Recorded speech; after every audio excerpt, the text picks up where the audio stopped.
بسم الله الرحمن الرحيم والحمد لله رب العالمين والصلاة والسلام على المبعوث رحمة للعالمين وعلى آله وصحبه أجمعين أما بعد فيا إخوة الإيمان والإسلام السلام عليكم ورحمة الله وبركاته.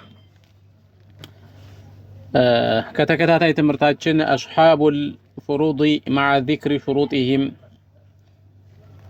ያለፉትን أصحاب الفروضዎች በፈርድ የሚወርሱ የቤተሰብ አባላቶችን አይተናል። ከዛም አልፍሩዱል መዝኩረቱ ፊል ቁርአኒ በቁርአን ውስጥ የተወሱ የገንዘብ መጠኖች ወይም ደግሞ የቁጥር ልኬቶች ግማሽ፣ ሩቡዕ፣ ሱሙን፣ ሱዱስ፣ ሱሉስ፣ ሱሉሳን የሚሉ መጠኖችን ተመልክተናል። በላይ የተመለከትናቸውን እነዚህን ፈርዶች የሚወርሱ የቤተሰብ አባላት እነማን እንደሆኑ እንመለከታለን ማለት ነው። አስሐቡል ፍሩድ የፈርድ ባለቤቶች ፍሩድ የሚባሉት ትናንት ያየናቸው ናቸው። مع ذكر شروطهم ከቅድመ ሁኔታቸው ጋር አንድ የቤተሰብ አባል ከሟች ገንዘብ ግማሽ ሊወርስ የሚችለው ሸርጥ ካለው ሸርጡን ሲያሟላ ነው። እነዛ ሸርጦች እነማን ናቸው? ያ ሸርጥ ካልተሟላ ስንት ሊወርስ ይችላል የሚሉ ዝርዝር ሐሳቦችን እንመለከታለን። ይሄ ሐሳብ በጣም ጥልቅና ዝርዝር ከመሆኑ የተነሳ በአንድ ቀን የምናየው የምንጨርሰው አይደለም። ስለዚህ በጁዝ አልአወል ጁዝ አሳኒ እያልን እየከፋፈልን እንመለከታለን። አልጁዝኡ አልአወል በዛሬው የትምህርት ጊዜያችን የመጀመሪያውን ጁዝ የምንመለከት ነው የሚሆነው። በዛሬው የትምህርት ጊዜያችን ከአስሐበል ፍሩዶች አዘውጅ ባል፣ አዘውጃ ሚስት፣ አልኡሙ እናት፣ አልአቡ አባት ከነ ሹሩጦቻቸው የሚወርሱትን የፈርድ አይነት እንመለከታለን ማለት ነው። አዘውጁ የመጀመሪያው ባል ነው። ባል አንስፍ ኒስፍ ይወርሳል ማለት ነው። ሚስቱ ከሞተች ባል ከሚስቱ ሀብት ግማሹን ሊወስድ ይችላል። ወየሪሱሁ አይ ወየሪሱ ዘውጁ ኒስፈ ባል ግማሽን ይወርሳል። ቢሸርጥን ዋሂድን በአንድ ሸርጥ እሱም ምንድነው? አደሙል ፈርዒል ዋሪሲ የሚወርስ ፈርዕ ባለመኖሩ። ፈርዕ ብሎ ማለት የሟቹ ሰውዬ የቤተሰብ አባል ማለት ነው፣ ልጅ ማለት ነው። ሟች ሚስት ልጅ ከሌላት ባሏ ግማሽ ወስዳል ማለት ነው። አንድ ጊዜ ባል ሚስቱ ሙታ ግማሽ ሊወስድ የሚችለው ሟች ሚስቱ የሚወርሳት ልጅ በሌለበት ተጨባጭ ነው። የሪሱ ዘውጁ አንስፈ ቢሸርጥን ዋሂድን አንድ ሸርጥ አለው። እሱም ምንድነው? አደሙል ፈርዒል ዋሪሲ የሚወርስ ፈርዕ ባለመኖሩ። ፈርዕ ብሎ ማለት ልጅ ወይም ደግሞ የልጅ ልጅ እንደማለት ነው። ከሟቹ ሰውዬ የተወለደና የተገኘ ማለት ነው። ሁለተኛ ባል ሊወርስ የሚችለው የገንዘብ መጠን ሩቡዕ ነው። ሩቡዕ ሊወስድ ይችላል። ወየሪሱሁ ባል ሩቡዕን 1/4ኛን ይወርሳል። ቢሸርጥን ዋሂድን በአንድ ሸርጥ። እሱም መቼ ነው? ውጁድል ፈርዒል ዋሪሲ ሟች ሚስቱ የሚወርሳት ልጇን ትታ በሞተች ጊዜ ማለት ነው። የሚወርሳትን ልጇን ትታ በሞተች ጊዜ ባሏ ግማሽ መውረሱ ይቀርና ስንት ይወርሳል? ሩቡዕ ይወርሳል ማለት ነው። ሚነል ፍሩዲል ሙቀደራ በቁርአን ከተወሰኑና መጠናቸው ከተጠቀሱ ፍሩዶች ኒስፍና ሩቡዕ ተጠቃሽ ናቸው። ከአስሐበል ፍሩዶች ይህንን የተወሰነ ውስን ሀብት ከሚወስዱ ወራሾች አንደኛው ባል ነው። ባል ሚስቱ ሙታ ይወርሳታል። ሲወርሳት ከሁለት አጋጣሚ አንዱን ይዞ ነው የሚወርሰው። አንድም ሟች ሚስቱ ልጅ ሊኖራት ይችላል። በዛን ጊዜ ግማሽ ይወስዳል። ሩቡዕ ይወስዳል ልጅ ስላላት። ልጅ ከሌላትስ ልጅ ከሌላትማ ግማሽ ይወስዳል። ከግማሽ ወደ ሩቡዕ ሀጅ በሚያደርገው የቤተሰብ አባል ስለሌለ ማለት ነው። ስለሌለ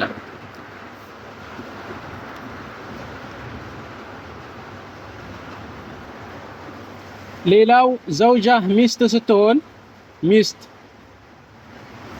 ሚስት ከምትወርሳቸው የገንዘብ መጠኖች አንዱ ሩቡዕ ነው።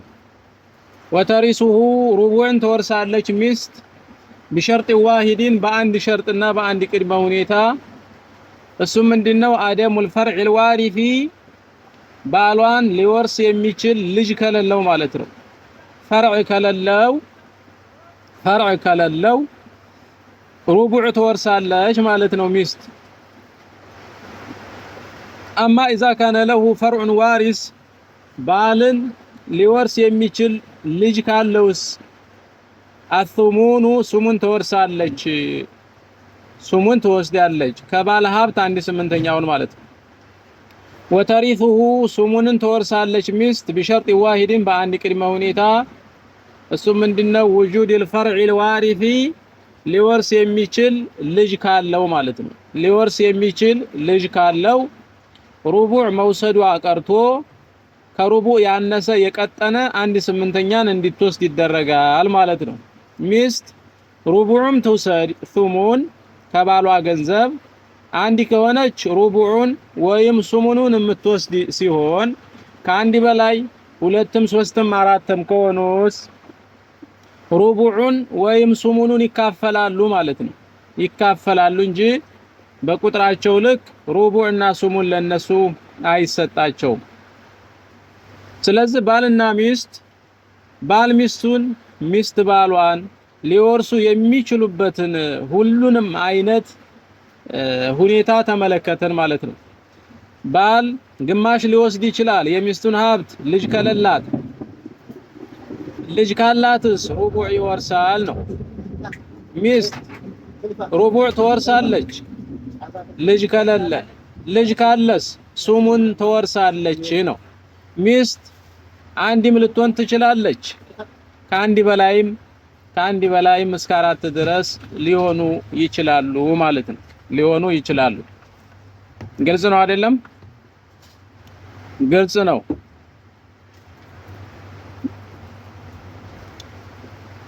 አልኡሙ ሚን አስዋቢል ፍሩድ ሌላኛዋ እናት ነች። እናት ልጆቿ ሙተው ቢማዕና ወንድም ሊሆን ይችላል የሞተባት ሴትም ልጇ ከሞተ እናት ትወርሳለች። ምን ትውረስ? ስንት ትውረስ? አثሉስ ሱሉስ ትወርሳለች 1/3ኛውን። የሟች ሰውዬ ሀብት ለ3 ተከፍሎ አንዱን ትወርሳለች። 1/3 የሚባለውን አንዱን ማለት ነው።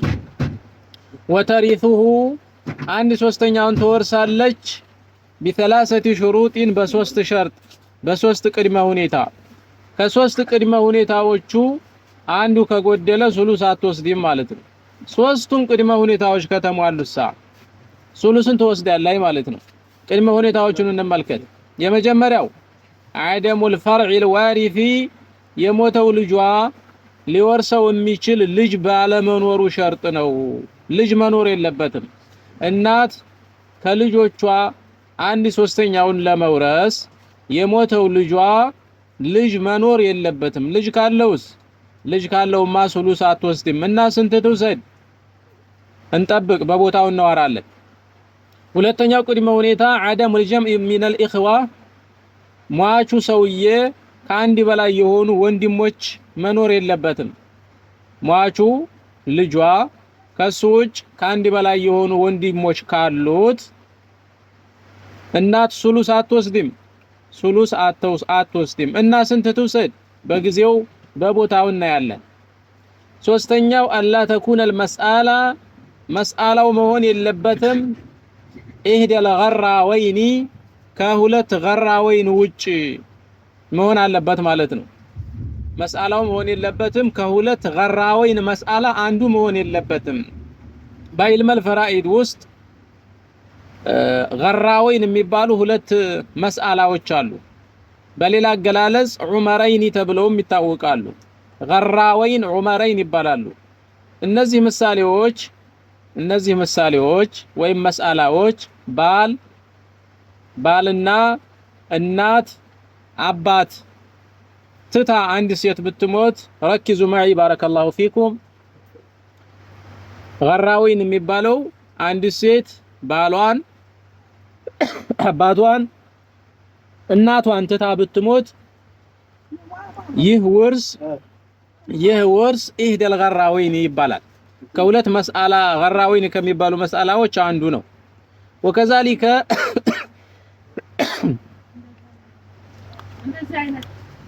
ባል ሚስቱን እናቱንና አባቱን ትቶ ቢሞት ከሁለት ገራዊን መስአላ አንዱ ነው ይባላል።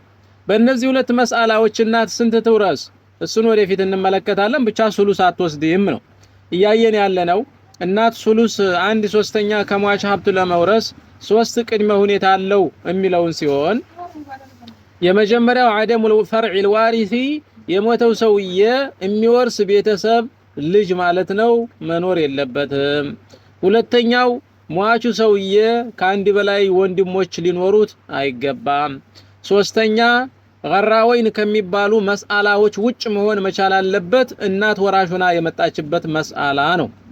አማ አልመስአለቱል ገራወይንማ ከሆነ እናት ሱሉስ አትወስድም። እና ስንት ትውሰድ? ወደፊት እናየዋለን። ግልጽ ነው ብዬ ተስፋ አደርጋለሁ። ባል ኒስፍ ለመውሰድ አንድ ሸርጥ አለው። ያ ሸርጥ ከጎደለ ሩቡዕ ይወርሳል። ሚስት ሩቡዕ ትወስዳለች በአንድ ሸርጥ፣ እሱም ሟቹ ባሏ የሚወርሰው ልጅ ባለመኖሩ።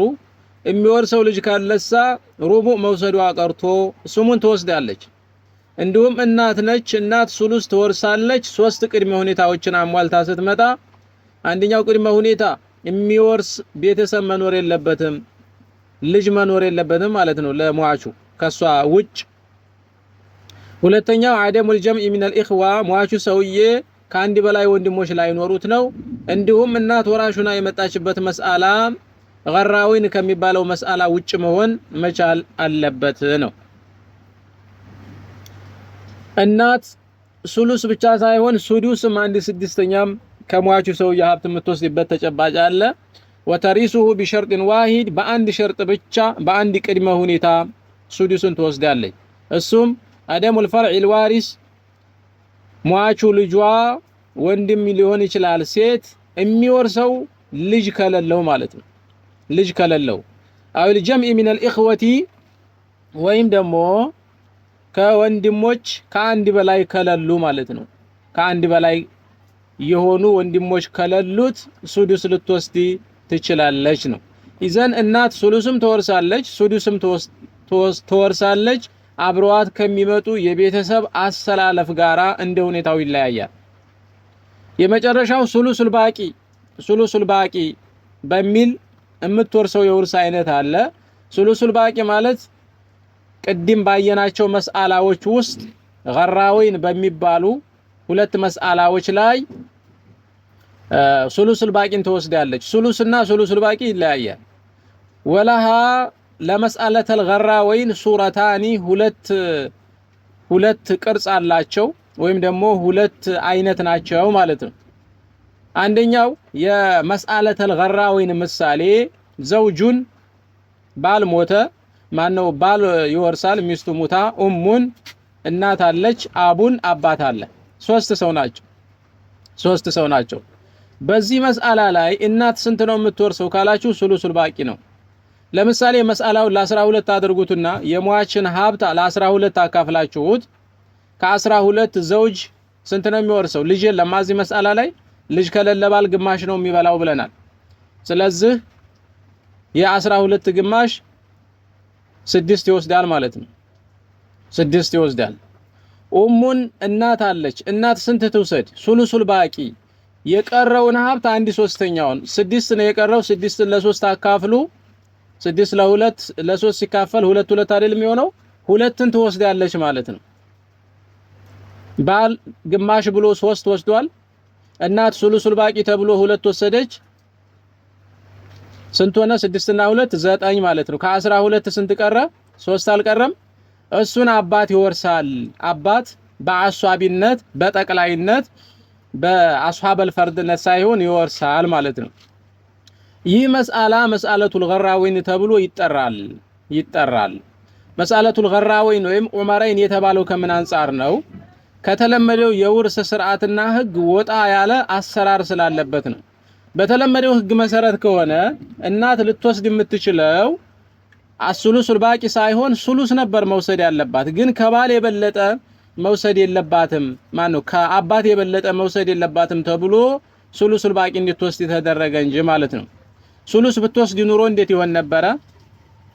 ዘውጅ ከ12 6 ቢወስድ 6 ነው የሚቀረን። እናት የ12 ሱሉስ ብንሰጣት ስንት ነበር የምትወስደው? 12 ለ3 ሲሆን 4 አይደለ? 4 ትወስዳለች። 6 እና 4 ስንት ነው? 10። የቀረን 2 ብቻ ነው። ስለዚህ አባት ስንት ይወስዳል ማለት ነው? 2። አባትና እናት የወሰዱትን ስናነጻጽረው የእናት ሊበልጥ ነው። ይሄ ደግሞ መሆን የለበትም ተብሎ ከባል በኋላ የቀረው ኒስፍ ከወሰደ በኋላ ሱሉሱል ባቂ ነው መውሰድ ያለባት ተብሎ በዚያ መልኩ ሂሳቡ ተሰርቶ የ6ን 1/3 ስትወስድ የሷ ስንት ይሆናል? ሱሉስ ይሆናል። በሌላ አገላለጽ ሱዱስ ነው። ሱዱስ ይሆናል ማለት ነው። የ12 1/6 2 ነው ሊሆን የሚችለው ማለት ነው። ይሄ አንደኛው የመስአለተል ገራወይን ሱራ ሲሆን